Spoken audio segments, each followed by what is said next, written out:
Welcome to a very special episode of the Patient Convert podcast, and that is because it is our 50th episode. It is. So we're pretty excited.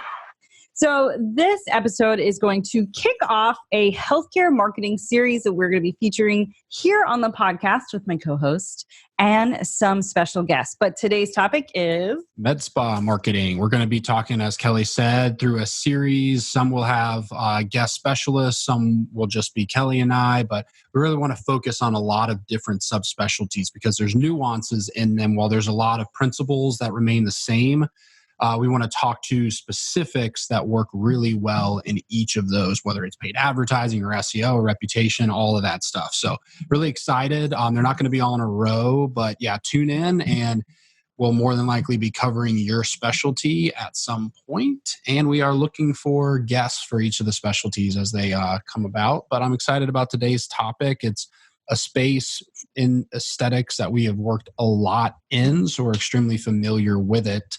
So I think we'll be able to provide a lot of insights to the listeners out there, med spa owners, maybe plastic surgeons that have a med spa kind of underneath that umbrella, all of that kind of stuff about how to drive more patients, because that's really what matters, especially for elective non-insurance-based procedures. Yeah, I mean, that's what we're talking about. So today is all about medical spa marketing strategies, what you need to do, what you should avoid, and effective ways to get it done.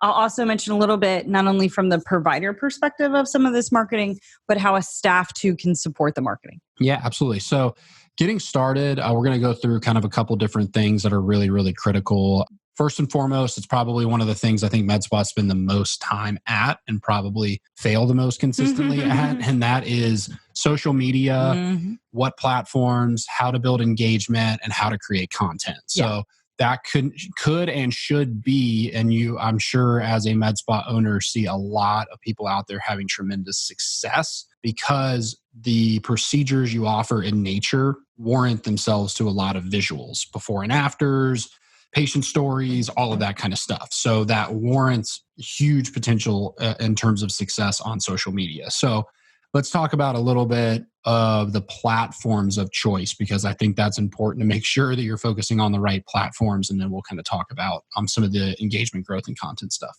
So with medical spas, some of the social media platforms that we have found very successful as far as driving new patients and creating brand and thought leadership is going to be Facebook. Instagram is a really big one. Yeah. And even TikTok is starting to come into play. But you have to keep in mind, TikTok does still appeal to a much younger audience. For sure. The good thing is unlike a lot of other subspecialties, there is a younger audience ability, especially that like 18 to 22, which is big on TikTok because you're offering some lower level services like dermaplaning and chemical peels, things that are appropriate for an 18 to 22-year-old to get from a maintenance standpoint. So there is a market there. Microdermabrasions, laser hair removal, all of that stuff you can market effectively on TikTok. But I agree with you, Kelly. I think where we spend the most time, where we encourage our practices to spend the most time is Facebook and Instagram. And mainly Instagram. Yeah, I think Instagram is really the sweet spot currently in this landscape. And YouTube can be another big one. But again, that's typically a video conduit in terms of you should be creating a lot of video. We're going to be talking about that. So you can use that as I think really as a hosting platform, but I still think Instagram is going to be your main. I was going to say the difference with YouTube with this particular specialty is it's not that it's not going to help your marketing or thought leadership. Aesthetics offers a great quick impact on viewers through before and after. Yep. And not a lot of other specialties have such a visual difference in their before and after. For sure. And that's why these platforms that we're mentioning are really great platforms. And YouTube sometimes tends to be more educational or longer, which again, we still encourage YouTube. It just, I think that you can really utilize. Yeah, especially if you're going through the video creation process as we're talking about. It's also a good way to host a lot of the video that you should be in turn displaying on your website. You can put it up on YouTube, especially if you're doing demos and stuff. It's a good way. But yeah, for the sake of this conversation, Facebook, Instagram in particular should get a lot of your focus. And let's talk a little bit about hashtags, especially as they relate. We'll have the conversation kind of around Instagram because it'll follow through to some of the other platforms. But what are your opinions on the hashtags or going about finding good hashtags, whether they're geographical focused or procedural focused, to get in front of women and a growing market of men?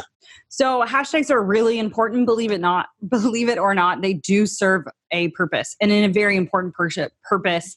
And I'm going to tell you 2 reasons that hashtags. They increase your visibility for the potential search. They help you narrow down your target audience. And if this is something important to you as becoming a thought leader, actually when different individuals are reaching out for people that are big in the space, they utilize hashtags as far as how they're ranking in their content, engaged audience. So it can even help you boost your network or your presence beyond visibility, but even in a ranking standpoint as an influencer yourself. So it really does come into play. So hashtag, we're going to talk, they're huge on LinkedIn and huge on Instagram. They are used in Facebook, but not as effectively as what we're going to talk about through Instagram. Yeah, it's not as much like right. Instagram. It really is a valuable way to find good content. Not as much is it used as a tool like that and in that means on Facebook. And I think that's what makes it such a powerful driver on Instagram, is it really is, people can follow them and it becomes part of their feed. And so it is really kind of a go-to tool on Instagram for people to purely just find stuff. So this is what hashtags do. They improve your visibility with your content because hashtags have large followings, millions, hundreds of thousands of followings. And this is your target audience, whether it's colleagues or patients. So it's going to improve the visibility of your posts because now instead of just your followers, you're adding a big followed hashtag to a larger audience. Like I said, that could be millions and hundreds of thousands. Another thing is hashtag helps you kind of define your content. This is where you get to talk about what you are best. So this is where you can put a brand hashtag, a practice hashtag, or surgeon, plastic surgeon, medical spa is what we're talking about today. Mm-hmm. Aesthetics is a really popular hashtag. So this is where you define yourself. And then thirdly, where you can target your key audience. So we're talking about finding the right patients, right, Justin? Yeah. So some of these patients are following popular hashtags that may not just be surgery. You know, they're really defining what type of patient avatar profile is something you need to look through and what are the hashtags they're following, even if it doesn't quite relate directly to the post. So we have aesthetics. Let's say we do hashtag aesthetics, hashtags, medical spa, obviously those Botox, injectables, but what type of individual is also following those hashtags? Yeah, and that's a good point. I think what's really important, and when I look at people that are struggling with growth and engagement, oftentimes you can go straight to their Instagram and you can see a slew of almost full sentence based hashtags. Oh, that's the worst. Yeah. And again, if you click on a hashtag that you just used and you're the only post ever, there's no one listening or following. And again, it's a happy balance between having a personality, contextual focused hashtags in terms of what you're talking about. But on the other side, hashtags are meant for visibility and growth. So you need to reverse engineer like women who work or women who work out. Boss mom. Yeah, boss mom. Millions of women are following that. And so you can have your post enter that feed and get visual engagement in front of an audience that is massive. And that's how you use a hashtag that's not necessarily aesthetics, injectables, But I Botox. see all the time like cool sculpting. Somebody will say like freeze the fat away, cool sculpting's awesome is a hashtag. And it's like, but what patient's ever going to go on and happen to like it would be pretty much like hitting the lottery that somebody just types that in. Like I want to follow and cool sculpting, freeze fat away. Lose weight, it's awesome. It's like, and that's what Justin's talking about. So if you want to be cheeky or add personality, which is how that commonly happens, the abuse of hashtags with these hashtags that don't exist, you can find cheeky ways that have target audience following, like mom tired. You know, if you want to write something like totally exhausted, but it's still targeting that kind of... maybe it's B12 shots and you're using hashtag mom tired. That kind of stuff. It's things like that. So be creative and utilize hashtags properly. Yeah. Stop hashtag abuse. Yeah, I agree. And so let's go in, let's talk a little bit about, I think that there's another side of it. It's an expansive gray area of a market, but if used correctly can be a powerful tool. And that's when it comes to social media is influencer marketing. What that essentially means is you're leveraging big or small, someone else's reach on their social media platforms, their sphere of influence. So again, I think people get caught up in an influencer means that they have whatever metric you pops in your head, 100,000 or 1 million or whatever it is followers. And it really actually goes back to influence, sphere of influence. So if you're targeting women 40 to 50 years old for this specific procedure, there may be a mom that is so tied in to a group in your geographical area, and she's got 1,000 followers, but they're all 40 to 45-year-old women who will listen to her if she says, I go to this med spa.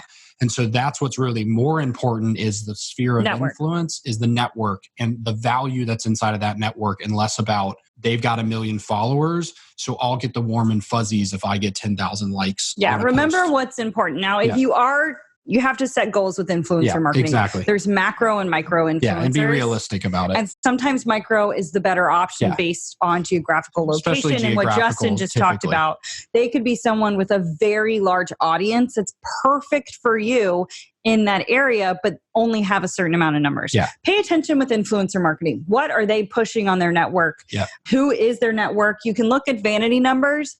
And if it's so important for you to kind of up your algorithm or engagement and followers, that's fine. Pick a macro influencer that's going to really boost your visibility, but just understand that that's not necessarily always going to drive new patients. And you want to look at authenticity in their feed in terms of who is really commenting on their stuff consistently, who's really engaging on it. Does it feel real? Does it feel authentic? Does it match what you would like to see on your end? Does it feel like and look like they have purchasing power sway in terms of like what they say people are going to follow and purchase it? Or is it just because they are in a bikini a whole bunch of times and that's why they got tons of likes? And that's a really good point.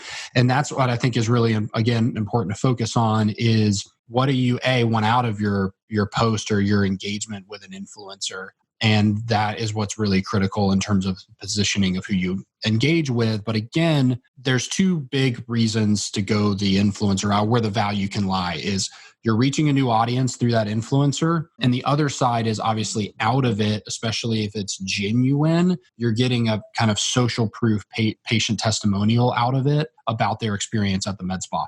Again, it's going to be a little skewed from an perceived authenticity standpoint, but there's still a lot of value that can come out of it. Yeah. If you have someone coming in for Botox or lip injections that are micro or macro influencers with a great target audience sharing that before and after, I think you'll definitely see the impact of that marketing. Yeah, absolutely. But it's nothing without content. So let's talk about content. Let's talk about because social is a lot, I think, of perceived, build it and they will come. And that's where I think a lot of it falls flat. When you look at the people that are just crushing it in the med spa and aesthetic space, it's all about consistent and killer content development. And so that's where all of this starts in terms of growing your social. So let's talk a little bit about the process and in particular, the video process, because that's really where you need to be if you're going to have long-term success is before and afters, really good before and afters, and then a lot of video. So we can talk to both of those, how you collect before and afters, and then how you do video. So talk to them a little bit about kind of equipment, process of the video creation component of it. And it doesn't have to be a huge production. Yeah, it doesn't have to be. So this is about consistency. I've said this before on the podcast. I say this when I do my speaking events or when I'm consulting. Social media is consistent. It takes a lot of touch points, a lot of engagement to really grow. So in order to do that, it needs to be something you're willing to commit to. And this may involve your staff. A lot of medical spas are very staff involved with their social media. And I think it's great. It adds different sides. But create a workflow and process that's going to work for you. Schedule it out ahead of time and have your provider first and foremost as the leading face and expert. Before and afters are massive. We all know this in the aesthetic space. And it's something you really need to push and think of how you're going to make it a little bit different. You can make it educational, but you have really good imaging, lighting, all legally consented to. Make sure you're utilizing the right hashtags, put the physician information, make it branded. And don't be afraid to really push a niche here too with before and afters. You know, you have different things you really want to focus on in your medical spa. maybe it's cool sculpting, maybe it's injectables, whatever you want it to be. But with before and afters, I think is a really big one. Answer some popular FAQs. We talk about this. And I don't think this is done enough actually in the aesthetic space, is educational. People have questions before they do some of these procedures. What does it look like if I have cool sculpting, if I were to gain weight again? Is it going to come look funny? I mean, these are important questions. Should I be dieting? Or, how long is Juvederm going to last? How often should I get it? Is this too much? Like, start educating as well while using photos that are really good testimonials of your patients. Yeah, absolutely. So going back to now that we've kind of the different types of content is to actually create video, you're going to need a ring light is what I would recommend, unless you want to go a step further and get a little bit more of a higher end production value. Again, this is all about realistic. And I think it's realistic to start small and then build and get more and more sophisticated. But get a ring light. They're on Amazon. They can range from $75 to $300, but they'll do the job and you'll be able to record point and shoot kind of front face like this in terms of doing like FAQs. You can use it for before and after photos. And Create a studio is another one. Yeah, but a lot of stuff is going to be built around that chair in the middle of your room when you're doing demos. And so you need lighting, you need audio, and then you can definitely do it from your smartphone. Again, it's a good place to start. The fact is that we're talking about you need to just get out there and start doing it. Yeah. And then you can start moving up your sophistication rungs in terms of getting like a DSLR camera that films in 4K, all of that kind of stuff. But the iPhone 11s, the iPhone 12s, they can do 4K level video, plenty big in terms of going on YouTube and on Instagram. So you can do a lot of it just straight there. And again, I think the most important thing to keep in mind is, as Kelly mentioned, is plan ahead. I would recommend doing most of your content creation, especially on the video side, a month in advance. So what we're doing right now, for instance, even with us, this video and this podcast will be released in July. Versus trying to do it like the week of and always try to stay ahead of it. If you're planning of doing all of your demos, collecting your before and afters, filming your FAQ videos, all that stuff, say the middle 2 weeks of June, and then you have a week or two to prep it, and then a month to promote and engage on it. And that's, I think, a really important thing to keep in mind. So let's talk about we've talked about content, talk a little bit before we move on from content, the kind of distribution process. We call it the big idea process. And you talk about it a lot, Kelly, is kind of creating a central theme that you're going to create content around, say, for that month, and the power of kind of content aggregation in terms of taking one idea and turning it into 20 pieces. Kind of talk through that process really quick. So you've heard me talk about it and you will hear me talk about it again. The big idea process is taking content and utilizing it, dissecting it in every single way possible. Now, this answers that hesitation for people creating content out there. I cannot think of that many topics to be that consistent. Well, this is how you don't have to just do one topic, then try to think of another topic and think of another topic. This is about applying this content to different viewers, different audiences, different mediums, with even more exceptional insight as an expert by using your provider. So let's say we did a whole piece on injectables. We did a before and after video. We did who's a good candidate, what it looks like after, how long it wears off, different kind of preferences, what you can do, medications, if you're breastfeeding, things like that, really dive into absolutely every piece, patient testimonials. Yep. You can even do how long it takes, whatever it is. So you want to write a blog about this for the SEO juice, and I'm going to let Justin talk about that first. Yeah. So, I definitely would recommend that you start with the main core treatment pages. Injectables are super competitive. So you should have a home page that talks about all the injectables, and then you should have individual pages for each of the individual injectables that you provide. Botox should have a page, Juvederm should have a page, Voluma should have a page, Dysport, all that stuff should all have individual pages. After that, you can turn to the blog for long tail search stuff, like how long does Juvederm last? Those types of things. Who's a good candidate? What does it look like? How should I prepare? Who's not a good candidate? Some possible side effects, what to do if something goes wrong, whatever you want. But from A to Z, fill this blog out using these keywords and properly optimized for SEO. I say this because it may seem like a lot of work, but this is about to be your explosion in dominance on injectables online with social media. And honestly, writing content takes time. You write that blog, a lot of the times the content I post, even as a LinkedIn influencer, is taken from a blog to save me time and then personalized a little. So it can also provide the actual written content you will be using in these videos, these podcasts, these, whatever YouTube videos, whatever you're posting about. So it helps save time on the writing part as well. But you're going to use that blog that we just talked about from A to Z, and A is a video, B is a video, C is a video. They don't have to be long. Remember, the type of platform we're really promoting right now when it comes to medical spa is Instagram. So we're not doing a YouTube video that's 25 minutes long. We're doing a quick video with a big visual impact, education, aha, relatable, or value add without trying to sell. Yeah, and the advantage that you'll see even in the blogs, because those are major organic traffic drivers, or even, again, that treatment page that we were talking about, is you can add all of these videos into there. And what it'll do is you'll reap the benefits of increasing your on-page time, because people will stop and watch that video that's on the page. And your page can go from, say, people spending 1.5 minutes on it to spending 5, 6, 7 minutes. And that directly sends signals to Google that this page really thoroughly answers the question for this search result, because people are spending 7 minutes on it once they click on that organic search result. So keep that in mind too, because there's another advantage there too, is they consume more content and they stay on your site and that page longer. Yeah. So this is about making the most out of your content and creating scripts, videos, written content out of it. And of course, answering it from A to Z puts you as an expert position, thought leader, makes your viewers feel like they really understand and connect with you. And of course, you just planned your whole month.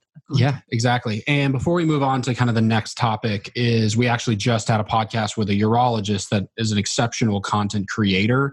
And he talked about it. We talked about it at length. Is with all that is said here, and Kelly has mentioned a bunch of different potential topic points, notice none of it focused on selling. It all focused on education or social proof, which was the patient testimonial side of it. Focus on educating and providing value to patients 90% of the time. The other 10% can be book an appointment or come in for a consult, but you're focused on value first, which is what's going to drive engagement and build a know, like, and trust relationship with the patients. Then you can use remarketing on advertising, which we'll talk about, other methods to push the sell to get them through the door. But if you focus on building a know, like, and trust relationship by providing killer content, all the other stuff comes with that. Yeah. So next up, let's talk a little bit about, which is hugely critical, especially considering that med spas are in the elective space, meaning they don't take insurance, it's cash pay. Some of the procedures can be on the pricier end. Reputation is a huge, huge component. And what I mean by reputation is your reviews that are out there online.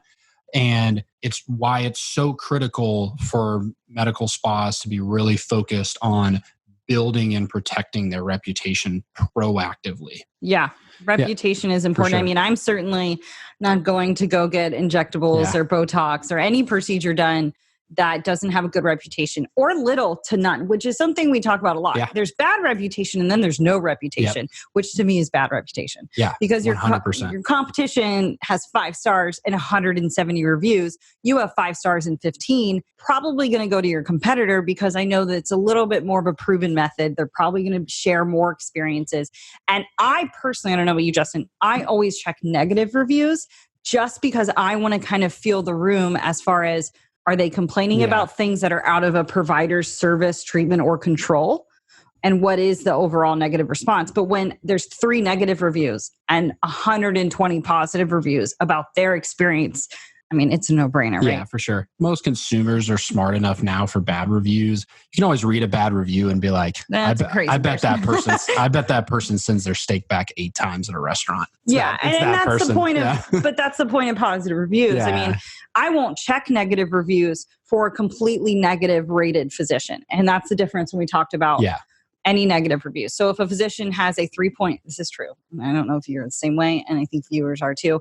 If a physician is a 3-point star, I'm probably not even going to check it out because now it's so competitive, right? There's too many 5-star physicians on there with a lot of reviews for me to consider a 3.2, unless I've been personally referred or seen material that I believe looks exceptional. Then I'm even still going to investigate that review process. I'm going to see what is going on here. So it's about actively collecting reviews that are positive and being competitive. And it matters. I think this is like top as far as how much it matters, because med spas is all cash based. There's really not much in the referral ecosystem. So you're going all direct to consumer. So it's very consumerized. So it's going to be fundamental to the decision-making process, because there's really going to be kind of two things. Like if somebody's looking for Botox, it's either going to be price-driven or quality-driven, one of the two. So they're either going to be willing to pay more because you've got great reviews, you've got a great reputation, all of that stuff, or it's going to be purely like, I want the $8, not the $10 Botox. And again, that's a decision that the consumer has to make, but reviews are going to greatly influence that process. 80 to 90% of them are going to check reviews. And the other side of it that we didn't talk about that will lead into the SEO component, reviews, especially Google reviews, are probably now the largest influencer of ranking your Google My Business at the top in that local 3-pack, what we call map pack. If you want to show up in there for med spa near me, or Botox near me, or Juvederm near me, or cool sculpting near me, the list goes on, dermaplaning, you need to have a strong case. And to build that strong case, you need strong reviews. And so that's another important side of it we didn't talk about, is it's going to influence patient books, but the only way you get patient books is visibility and showing up high in search. And the only way you do that is by having a good reputation. Yeah. And here's another thing that I think when we're talking about reviews and reputation. So the truth of it too, med spas are competing with plastic surgeons. Yeah. And so what is the differentiator for a patient besides price? Because remember, this is about creating value and becoming a thought leader that you have above a plastic surgeon. And I think a lot of the times what med spas don't communicate well enough, even in their reviews, is that when somebody is a trained provider of this treatment and does it 1,000 times a day, they can actually be more exceptional than maybe a plastic surgeon that really doesn't focus on this. And mostly a lot of plastic surgeons anyways are giving it, to their trained, their estheticians, trained estheticians. So I think it's just important to also communicate in your reviews, why so-and-so is so great, how that experience mattered, as well as your content. Yeah, for sure. Like we had a med spa that did more Voluma than anyone in the Southeast. They were in the top 0.1% of all Allergan providers in the country. And that was a big thing, is that their main nurse practitioner was a master trainer for Allergan, meaning she was literally teaching plastic surgeons and facial plastic surgeons the art of injectables. Like she was that good. And so that's what we really stressed, is if you want to see the best of the best, go to the person that's training the best of the best. And that's an important thing to remember, just like you said. So I think let's get into more of the kind of technical stuff, like the paid ads and the SEO side of things. And we've talked about, again, how reputation does correlate to higher search rankings. That's what we call kind of off-site local SEO. So we'll talk a little bit about on-site search engine. Tell us a little bit, search engine optimization. What that looks like in the medical spa process. I mean, this is a really super competitive field, which is something else we didn't talk about. I mean, probably, I don't know, I want to go as far as say the most competitive that we've seen as a marketing company with some of these keywords. For sure, yeah. I mean, especially if you're in larger markets that big aesthetics cities, are big cities. We've obviously spent years and years in Atlanta. Med spa LA too. was very, very highly competitive, not only because of the number of med spas, but the number of facial plastic and full body plastic surgery practices. When you lump all of those together, you've got a ton of people fighting for elbow room at the top of organic search. And there's only one in your geographical area person that ranks number one for micro needling, laser hair removal, whatever it is, outside of paid ads, which we'll get to in a second. So it's really, really critical here versus if you're in a rural area or you're an orthopedic surgeon. The med spa area, you have to check all the boxes. And so without getting overly technical, the most important thing, and I think it's the most important mistake, is make sure you're focusing on the right keyword for every page. If you're a med spa, your home page needs to go after medical spa, med spa near me. Like that's what your homepage should be ranking for.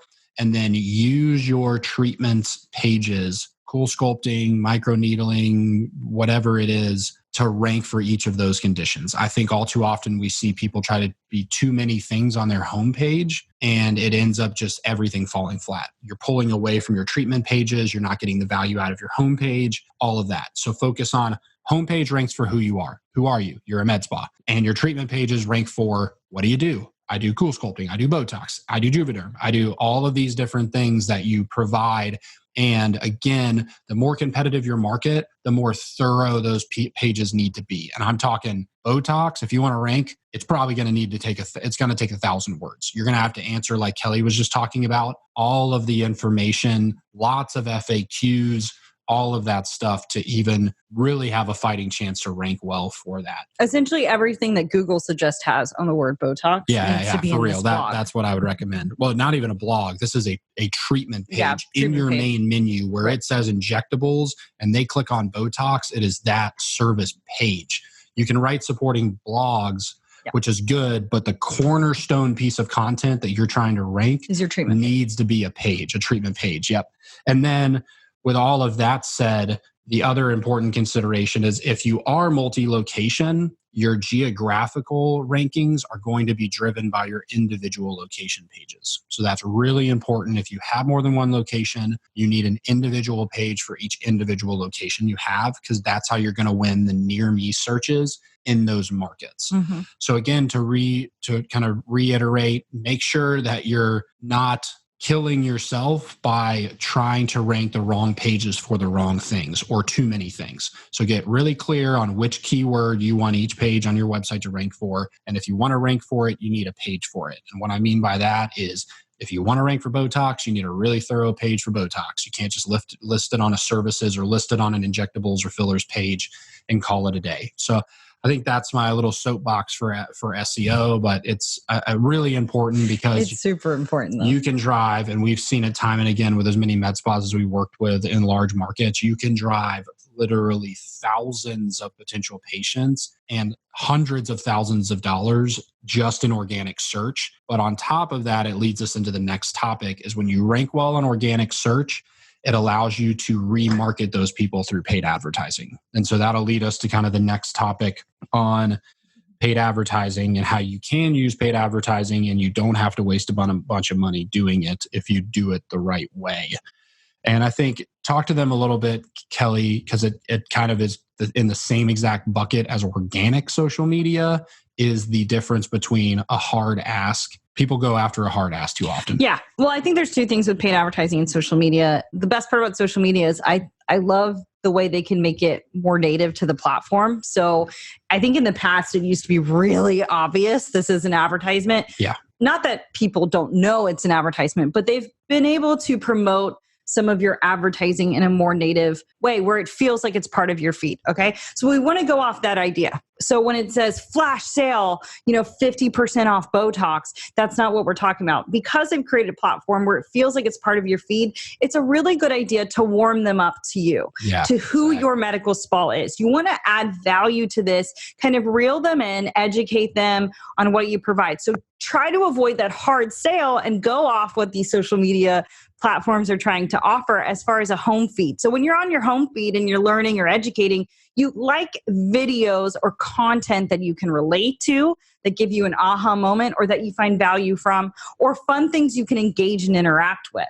And I think that when it comes to paid advertising, this is the key. Remember, it's going in your feed. It looks like just a whole nother feed of someone you follow. So having that in mind, I think a really great way to utilize paid advertising for medical spas are videos, downloads, quizzes, resources, ways to get them familiar with who you are first, in which they feel like all it is value. And then from there, you can kind of, what Justin calls it, date.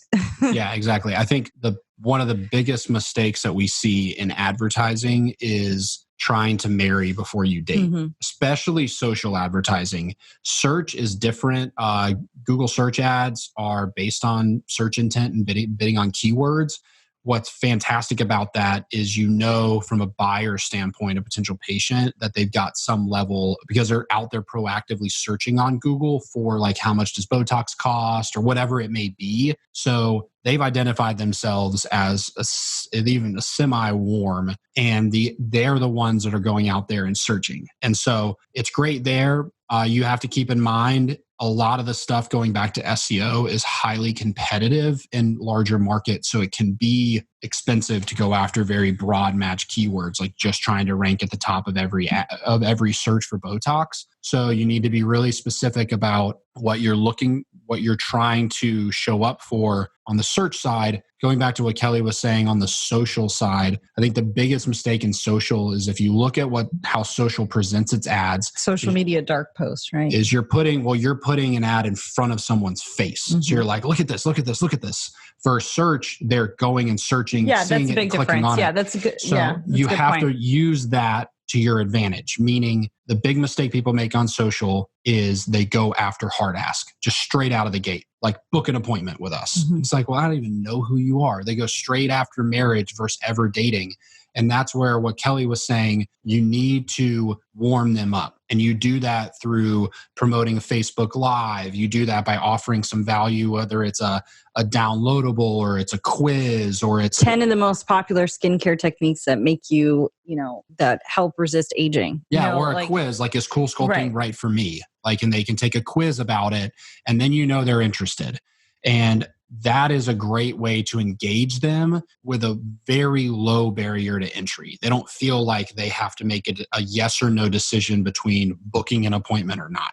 Mm-hmm. But the key there is those are what we call kind of cold audience focused ads. So they're not ready to make a purchase decision. So that's where marketing automation comes in. And that means just because somebody's filled out a Cool Sculpting quiz, going back to that reference, does not mean that they're ready to spend thousands of dollars on Cool Sculpting.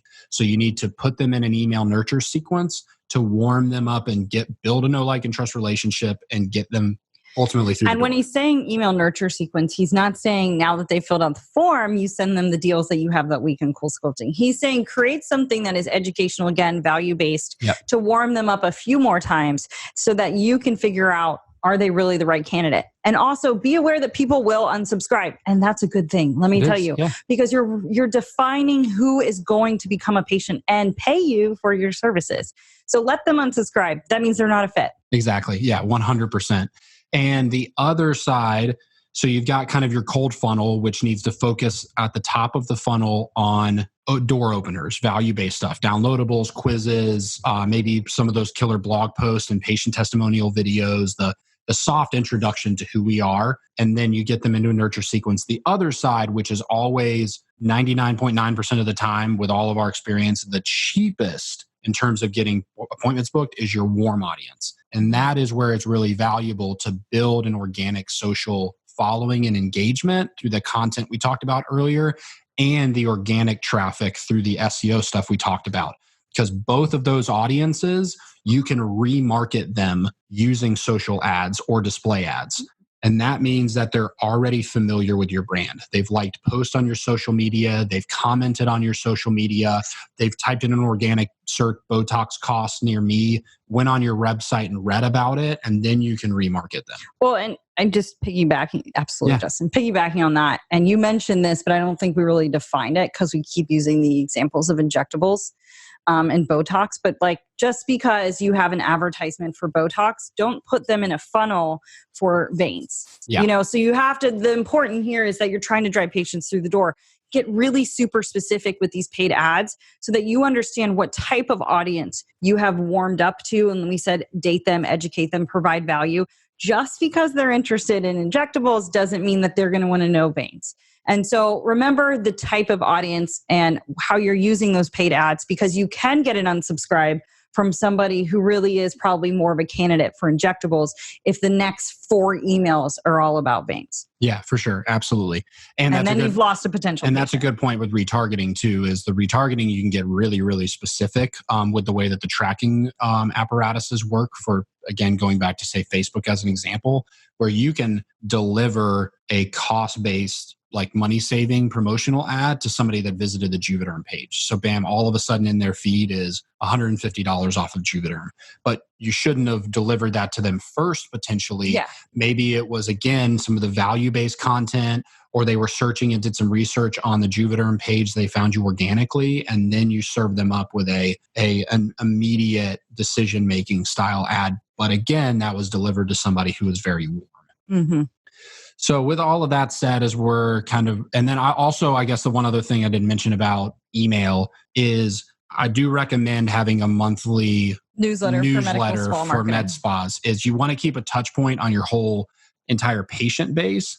And the other side about email too is you do want to make sure you have a good retention program in terms of there's a lot of stuff. Yeah, there's a lot of stuff out there that will automate it. Well, even more like Botox, you have to get like say every 6 months. Do you have an automated process to reach out and say, or 3 months? I don't get Botox.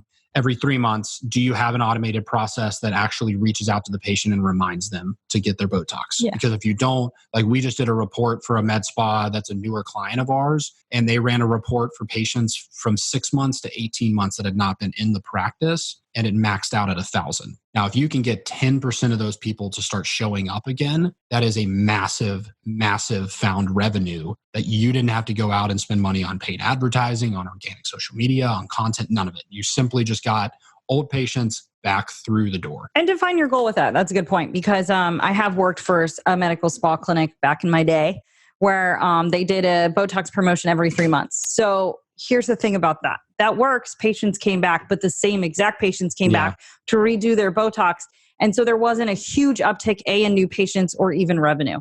So try to be strategic, at least with some of these. For sure. Yeah, I completely agree. And the other side of that too is you're not going to upsell to them if they're always looking for the promo every 3 months. Think about your funnel too. This is another critical from a patient retention standpoint is you need to, in a med spa especially, be able to move your patients from point A to point B. What I mean is Botox is the gateway drug, so to speak. That's what I'm saying. Like most people do not walk into a med spa and get or skip the med spa, so to speak, in terms of getting Botox and go straight to a facelift. Like there are things that typically people start out in and then you move them through.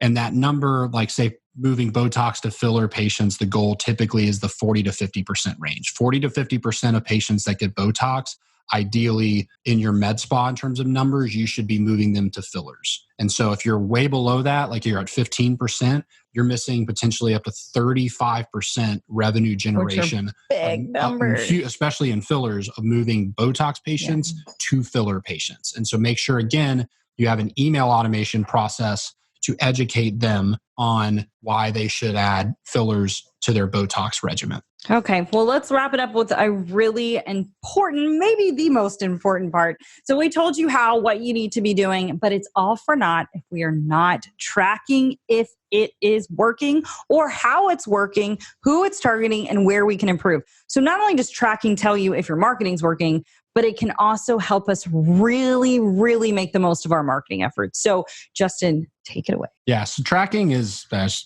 Kelly just mentioned, it's super, super critical. I won't get too far into the details.